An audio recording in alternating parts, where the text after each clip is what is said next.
Assalamualaikum warahmatullahi wabarakatuh. Sahabat, kembali kita bertemu di channel kita pada hari ini. Hari ini kita ingin membahas salah satu kasus hukum yang terjadi di negara kita, yakni kasus Mario Dandi. Mario Dandi ini kita ketahui menganiaya David Ojora, anaknya Jonathan Latumahina.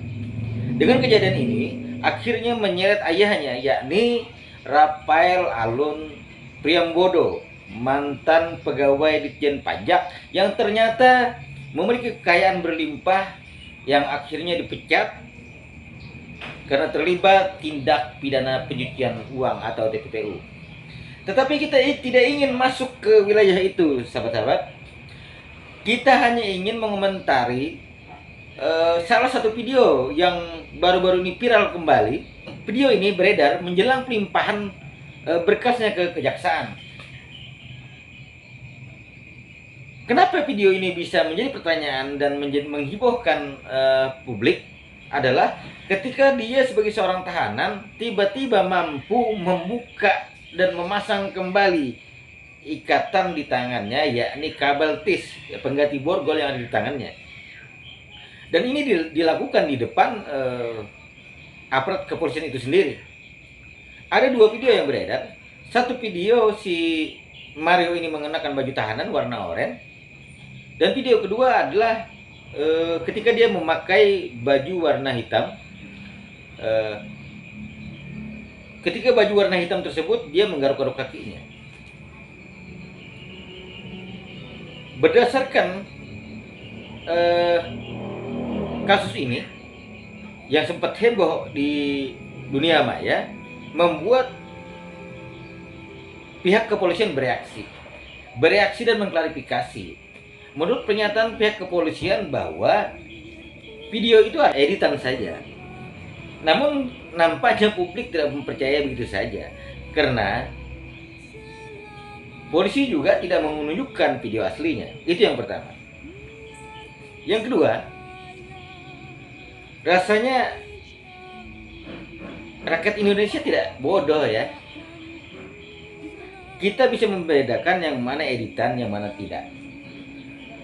Dalam video yang memakai baju warna biru atau hitam tersebut, itu nampak sekali bahwa Mario Dandi itu menggaruk kakinya, dan setelah itu dia memasang kembali kabel tis yang di atas meja yang ada di depannya. Terkait hal ini kita hanya ingin mengingatkan kepada pihak kepolisian, karena bagaimanapun kepolisian Republik Indonesia, kejaksaan, kehakiman, termasuk pihak advokat, posisinya adalah penegak hukum. Posisinya sebagai orang-orang yang berada di wilayah-wilayah officium nobile. Kenapa dikatakan demikian? Karena orang-orang yang berprofesi di bidang tersebut dikatakan orang-orang yang memiliki pekerjaan yang sangat mulia. Pekerjaannya mulia tapi belum tentu orangnya ya. Ini yang kita harus pahami. Officium nobile tersebut bisa kita berikan kepada profesinya, bukan orangnya. Karena bagaimanapun hukum tidak akan pernah bisa berubah walaupun penegak hukumnya melecehkan hukum itu sendiri. Untuk itu, harusnya aparat kepolisian, kejaksaan, kehakiman, termasuk kawan-kawan advokat menyadari bahwa mereka berada di posisi pekerjaan yang sangat mulia. Tentunya dengan berangkat dari itu, mereka harus siap membersihkan segala sesuatu, tindakan-tindakan yang nantinya akan melecehkan sistem penegakan hukum itu sendiri. Karena apa? Karena kembali saya ulangi, pekerjaan-pekerjaan tersebut adalah pekerjaan yang dianggap mulia, officium nobile kalau bahasa hukumnya. Tentunya orang-orang yang berada di dalamnya juga harus mengerti konteks hukumnya. Orang yang berada di wilayah tersebut harus mengerti kapasitasnya. Seorang penegak hukum harus berbicara kebenaran, bukan pembenaran. Seorang penegak hukum tujuannya adalah menegakkan kebenaran demi tercapainya keadilan. Tetapi kalau ini benar-benar terjadi, yang seperti kita lihat di video, kita jelas mempertanyakan, kita bingung apa yang ada di kepala kawan-kawan penegak hukum ini. Sudah cukuplah kita dengan hal-hal yang meresahkan selama ini, mulai kasus Sambo, kasusnya Teddy Minahasa, belum lagi kasus-kasus kecil yang tidak terpublikasi dengan masif di media. Dan itu bukan rahasia umum. Kita kasihan dengan institusi kepolisian khususnya. Kita berbicara ini tidak ada niat apa-apa, semata-mata karena kita hanya sayang kepada institusi-institusi penegak hukum ini, baik di kepolisian, kejaksaan, kehakiman, termasuk kawan-kawan yang berada di wilayah advokat. Kita tidak ingin sesuatu terjadi seperti pepatah masa lalu. Begini kata pepatahnya: akibat nilas titik rusak susu sebelanga. Pepatah ini mengisyaratkan kita bahwa ketika satu oknum saja yang melakukan kesalahan dipastikan akan berdampak ke institusi. Ketika satu orang polisi melakukan kesalahan, orang akan mengatakan polisi. Ketika polisi yang dikatakan, berarti institusi kepolisian yang disebut Polri otomatis akan terkena dampak. Ketika seorang jaksa melakukan kesalahan memanipulasi kasus, orang akan mengatakan jaksa. Ketika orang mengatakan jaksa, otomatis kejaksaan yang kena.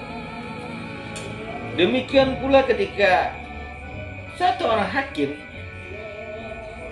dalam sebuah kasus, dalam putusannya dilakukan dengan tidak adil, dengan cara melawan hukum, orang akan mengatakan hakim. Ketika hakim dikatakan, maka institusi kehakimannya dengan secara otomatis akan kena.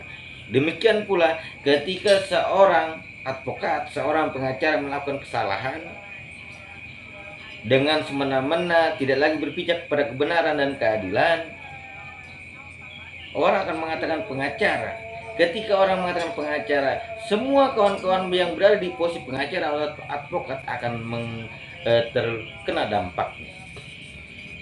Untuk itu kembali saya mengingatkan bahwa profesi penegakan hukum, demikian pula kawan-kawan yang di wilayah jurnalis dan beberapa profesi lainnya adalah profesi yang sangat mulia, yakni kita kembali yang dikatakan profesi officium nobis atau profesi yang sangat mulia. Jangan sampai profesi mulia ini kita laksanakan dengan cara yang arogan dan frontal, yang akhirnya tidak lagi bicara kebenaran dan keadilan, yang ujung-ujungnya kita justru menjadi orang-orang yang berada pada posisi yang sangat memalukan. Ketika satu orang saja yang berbuat, yang rusak itu institusinya. Institusi Polri itu tidak salah, tetapi yang salah adalah oknumnya. Institusi penegakan hukum yang disebut pengadilan, di sana ada kejaksaan, di sana nanti ada juga hakim dan sebagainya, juga tidak salah. Yang salah individunya. Sering sekali kita menemukan ponis-ponis yang juga tidak berpihak dan tidak memberikan rasa keadilan untuk masyarakat yang berperkara. Ada pemutarbalikan fakta. Itu sangat sering terjadi. Yang benar bisa jadi salah dan yang salah bisa jadi benar. Ini yang betul-betul membuat kita miris. Negara ini didirikan dengan tujuan yang sangat mulia oleh para pendiri bangsa kita, memberikan keadilan untuk seluruh rakyat. Begitu juga yang berkaitan dengan hukum. Kita ingin bertanya, kalau betul itu video yang kemarin itu editan, tolong buktikan kepada publik bahwa video itu memang diedit. Karena kasusnya si Mario Dandi ini bukan kasus biasa. Rasanya miris kita ketika ada seseorang anak muda yang sudah sepertinya patah petenteng bisa membeli hukum. Kita mengingatkan bahwa ketika hukum itu lebih rendah dari kekuasaan yang terjadi, sebaliknya hukum bisa menghantam siapapun dan mengorbankan siapapun. Demikian pula ketika uang lebih tinggi dari hukum, hukum menjadi tidak bermakna apa-apa.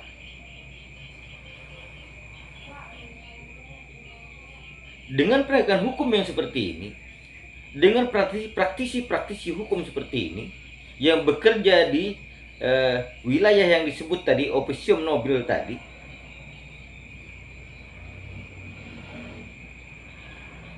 ini sangat mengerikan bagi kita sebagai masyarakat, sebagai rakyat, karena bagaimanapun konstitusi kita menjamin bahwa semua warga negara itu memiliki hak yang sama di mata hukum. Faktanya ini kita melihat tebang pilih. Faktanya yang kita saksikan adalah sebuah kesewenang-wenangan tentang penegakan hukum itu sendiri.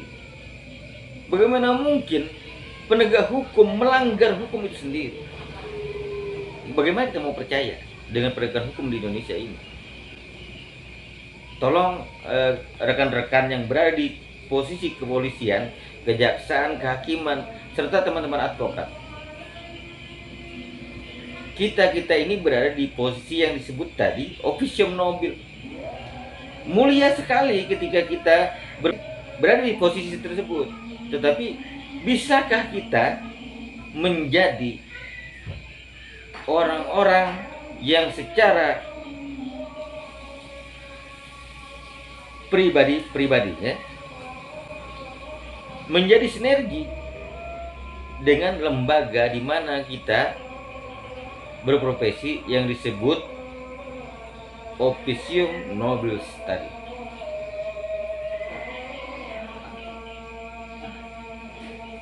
Kemuliaan lembaga kita, kemuliaan profesi kita harus kita injak.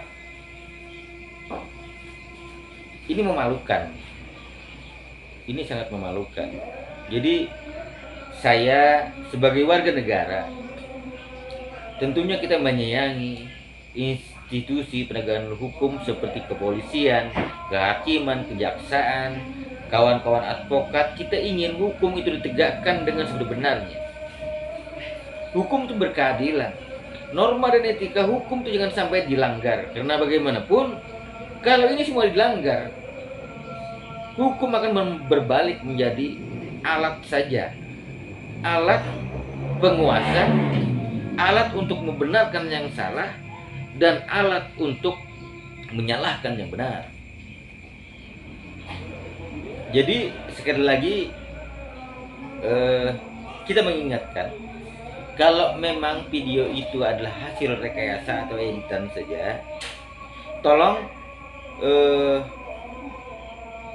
tunjukkan video aslinya. Itu yang pertama. Yang kedua, berarti ketika ada orang mengedit sebuah video dan untuk tujuan yang jahat seperti yang Pak, bapak-bapak atau ibu dari kepolisian mengatakan itu adalah hasil editan, berarti kan itu tindak pidana. Tolong segera saja proses juga yang si pengedit video tersebut. Kami sebagai orang yang berposisi seperti ini hanya ingin memberitakan kebenaran agar publik tahu seperti apa penegakan hukum di negara kita. Oke, saya sudahi. Wabillahi taufiq wal hidayah. Wassalamualaikum warahmatullahi wabarakatuh. Merdeka.